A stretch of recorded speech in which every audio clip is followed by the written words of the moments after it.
The smell of barbecue and bug spray was in the warm air as the Lin family had their summer cookout in Phoenix. Everyone was happy, talking and laughing, kids ran around, and the uncles talked about football while drinking beer.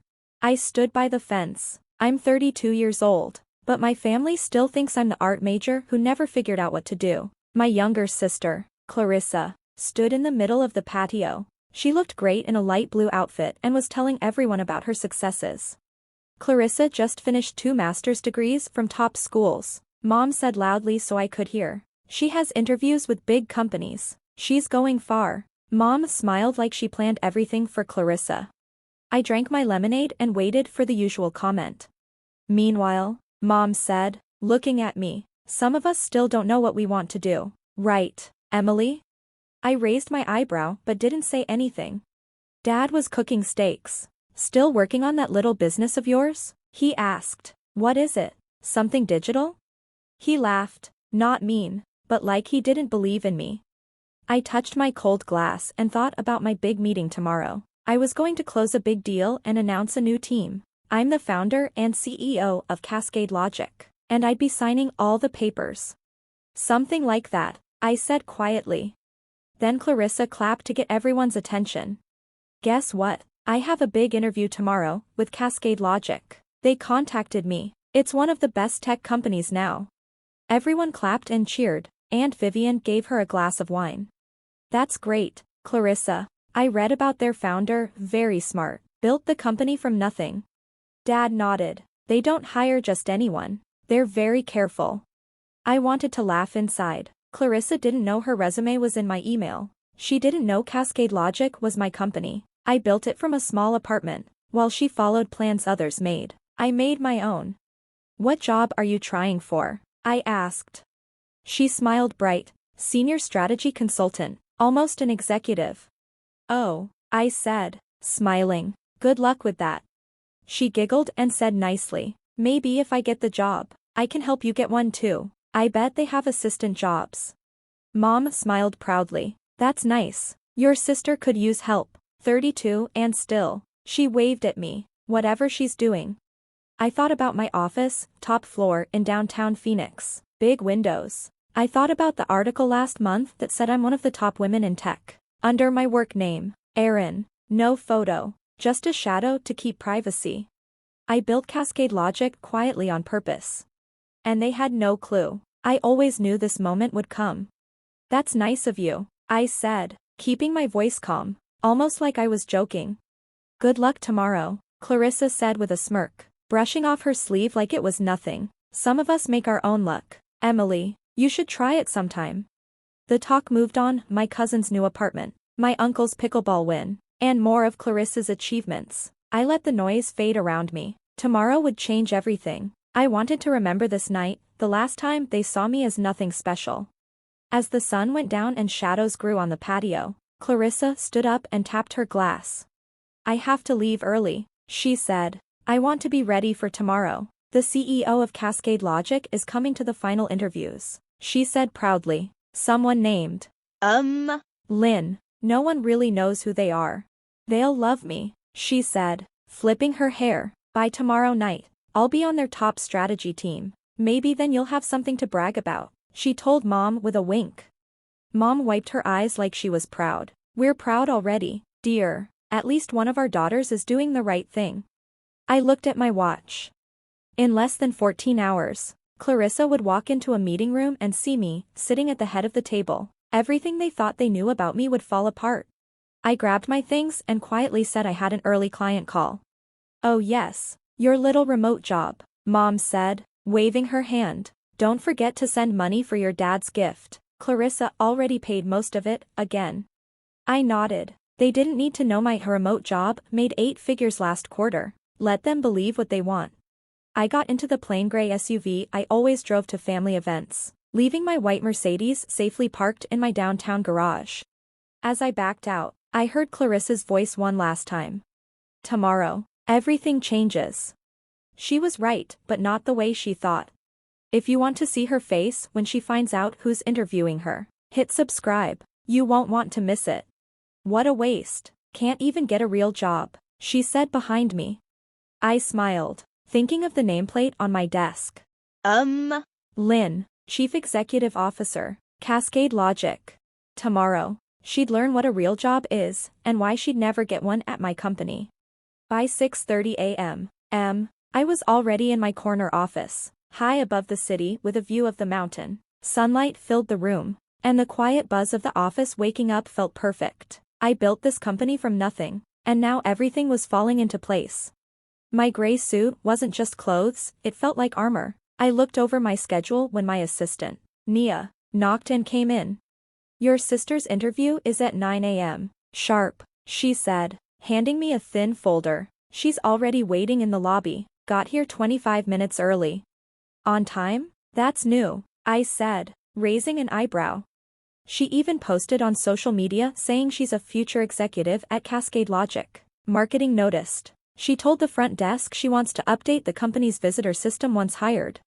I tried not to laugh. "Really?" I opened the folder. On paper, Clarissa looked perfect, 2 master's degrees, good recommendations, strong experience, but I knew the truth.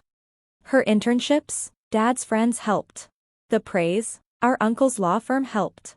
Her resume was all for show. "The board wonders why you're doing this interview yourself," Nia said with a smile. "Quality control," I said, standing up. "How many interviews before mine?" 3, she said. "They're ready and will ask tough questions." At 9 a.m., I watched from behind a one-way glass upstairs as Clarissa walked confidently into the room. Wearing a fancy suit and heels, she acted like she owned the place and shook the first interviewer's hand firmly. But over 2 hours, I saw her confidence fade. Her practiced answers fell apart. Her fake stories were questioned. Every claim was challenged. When she came into my office for the final interview, her eyes were tired, her voice shaky, and her smile didn't reach her eyes. "Send her in," I told Nia.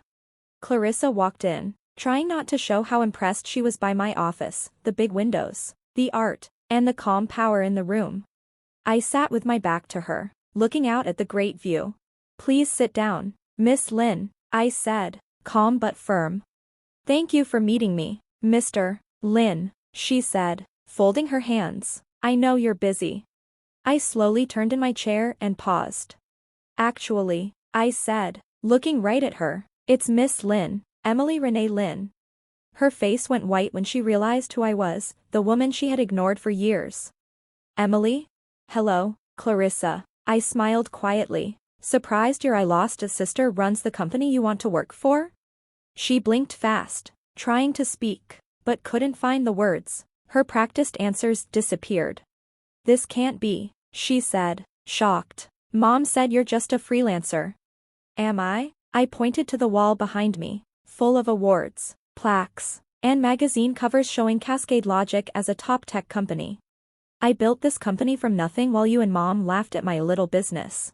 Every time you showed off your MBA, I was making deals with big companies. Every time Dad said I was just wasting time, I was winning clients worth millions." "You tricked us," she said, voice shaking. "You lied." "No, Clarissa," I said calmly. "You tricked yourselves. You thought I was failing, so you never asked what I was really doing." I took out my phone, opened my bank app, and showed her. "That birthday money Mom talked about? I just sent my share. It's 6 figures. To me, it's nothing." Tears came to her eyes, not sadness, but anger and shame. "So what now? Will you tell the family?" I shook my head. "I don't have to. Your interview today says it all.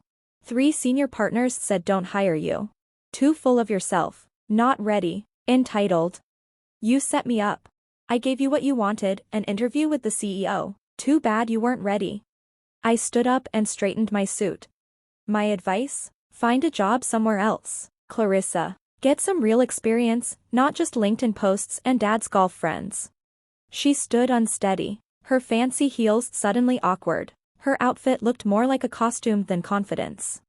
"Do Mom and Dad know?" "They will," I said, walking to the door. "I'm sure you'll be telling everyone about your interview with E.R. Lynn," I said, pressing the intercom. "Nia, please escort Miss Lynn out, and cancel my dinner plans with the family." "Yes, ma'am," Nia replied. I've got a board meeting that needs my full attention.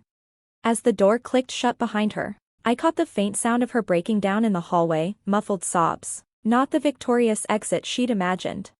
Within the hour, my phone buzzed with family messages. Mom was first. What kind of cruel joke is this? Clarissa is devastated. Then Dad, how dare you humiliate your sister like this? We raised you better. I stared at the screen, exhaled slowly, and flipped it face down. They finally knew who I really was. They just didn't realize I stopped needing their approval a long time ago. I replied in the family group chat with one message. You raised me to be successful. Congratulations, you did. Now maybe you'll recognize what real achievement looks like. Then I powered off my phone and focused on what truly mattered, leading a billion-dollar tech firm that disrupted an entire industry while they were still busy mocking me. Let them adjust to this new reality in their own time. I wasn't pausing for their discomfort. In the weeks that followed, the family dynamics shifted. Our calls, when they happened, were strained. No more dismissive digs or passive-aggressive jokes about my little business. Instead came awkward silences, forced smiles on Zoom birthdays, a fog of unease hanging over every interaction. Clarissa took a mid-level project coordinator role at a boutique agency across town. Not the career leap she imagined, no fancy title, no corner office, just a regular job earned the traditional way. Mom and Dad stopped hosting Sunday BBQs. Maybe shame, maybe uncertainty on how to handle the daughter they'd underestimated, the one now running the empire they once mocked.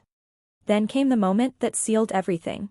3 months later, Forbes ran a feature titled, "The Silent Success: How One Woman Built a Billion-Dollar Company While Her Family Thought She Was Failing." My face graced the cover, sharp collar, crisp suit, Cascade Logic skyline behind me. No shadows, no doubts, just me. I sent 10 copies to each family member's home. No note, no message, just the magazine. Just the truth. The article traced my journey, from odd freelance gigs in a tiny Tempe apartment to building one of the most sought-after AI-integrated systems companies in the US. It spotlighted the turning points, the quiet sacrifices, the relentless grit they never saw or cared to ask about. The final line read, "Sometimes success doesn't need to shout, sometimes it just signs the checks." And honestly, that was enough. I didn't need their praise or recognition anymore. I had built something real. Something lasting. Something no one could ever take away. Let them tell their stories. Let them rewrite their pasts to feel better. Let them pretend they always knew. Meanwhile, I'd be at Cascade Logic, preparing for our European expansion, closing new enterprise deals, and mentoring the next generation of female tech leaders. Success had already spoken for itself, and I had no intention of turning down the volume. If you've ever been underestimated by the people who were supposed to believe in you the most, trust me, I see you. I spent years being told I was too vague, too artsy, too lost. While my sister soaked up the praise, I was the family punchline. But I didn't fight back with arguments or begging for approval. I built something real, something they couldn't ignore, even if they tried.